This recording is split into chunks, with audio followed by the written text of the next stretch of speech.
नमस्कार।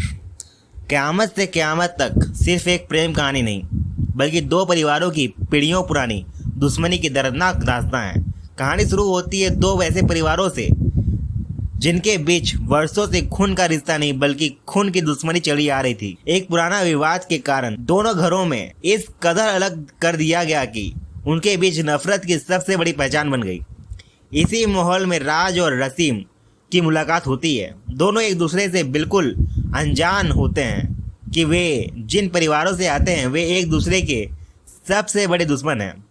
पहली मुलाकात धीरे धीरे दोस्ती में बदलती है और फिर यह दोस्ती गहरे प्यार का रूप ले लेती है। दोनों को लगता है कि उनका रिश्ता उनकी जिंदगी की सबसे खूबसूरत शुरुआत होगी, लेकिन उनकी खुशियां ज़्यादा समय तक टिक नहीं पाती। जब दोनों परिवारों को इस रिश्ते के बारे में पता चलता है तो उन्हें एहसास होता है कि उनका प्यार दो इंसानों से बीच नहीं हुआ बल्कि दो दुश्मन खानदानों के बीच खड़ा हो गया है। दोनों परिवार इस रिश्ते को किसी भी कीमत पर स्वीकार करने के लिए तैयार नहीं होते। राज और रसीम को अलग करने की हर संभव कोशिश की जाती है। उन पर परिवार की इज्जत, परंपरा, पुरानी दुश्मनी का बोझ ढाल दिया जाता है।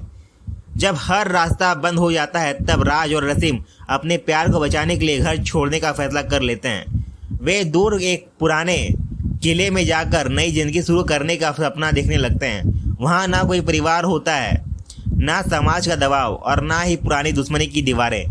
पहली बार दोनों खुलकर जीने लगते हैं और पहले भविष्य के छोटे छोटे सपने बुनते हैं, लेकिन किस्मत उनके साथ नहीं। दोनों परिवार लगातार उनकी तलाश करने लगते हैं। आखिरकार वे उस पुराने किले तक पहुंच जाते हैं जहां वह राज और रसीम छिपे हुए थे। दोनों प्रेमी अपने परिवारों को समझाने की कोशिश करते हैं कि नफरत का अंत कर दिया जाए, लेकिन वर्षों से जमा हुआ अहंकार किसी भी कीमत पर सुनने को तैयार नहीं होता। तनाव बढ़ता है और हालात हिंसक हो जाते हैं। इस संघर्ष में राज गंभीर रूप से घायल हो जाता है। रसीम उसे बचाने की पूरी कोशिश करती है, लेकिन वह भी इस दर्दनाक संघर्ष का शिकार बन जाती है। अंत में दोनों एक दूसरे की बाहों में दम तोड़ देते हैं। उनका प्यार तो अमर हो जाता है, लेकिन उनकी जिंदगी अधूरी रह जाती है। उनकी मौत के बाद पहली बार दोनों परिवारों को अपनी गलती का एहसास होता है। जिन लोगों ने वर्षों तक नफरत को जिंदा रखा वे समझते हैं कि इस दुश्मनी ने उनकी अगली पीढ़ी छीन ली। अब ना कोई जीतने वाला बचता है, ना कोई हारने वाला। चारों तरफ सिर्फ पछतावा, सन्नाटा, टूटे हुए रिश्ते रह जाते हैं। यही इस फिल्म की सबसे बड़ी ताकत है कि यह हार कर भी जीत जाती है।